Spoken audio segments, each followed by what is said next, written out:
নমস্কাৰ, মই সমুজ্জ্বল কুমাৰ নেওগ। আজি আলোচনা কৰিম কেইটামান অসমীয়া সাধাৰণ জ্ঞানৰ বিষয়ে। 1 নম্বৰ, কোনে কোষৰ কোষ কেন্দ্ৰ আৱিষ্কাৰ কৰিছিল?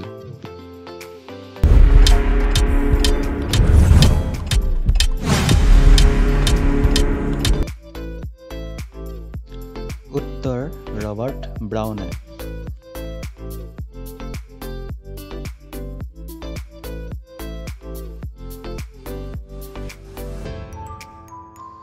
দুই নম্বৰ, কোষৰ মতবাদটো কোনে আগবঢ়াইছিল?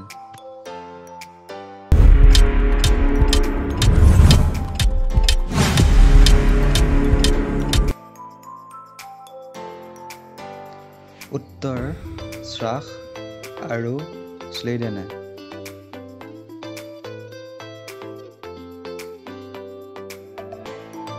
ভিডিঅ'টো চাই যদি উপকৃত হ'লা তেনেহ'লে চেনেলটো like, comment, share and subscribe কৰি দিবা।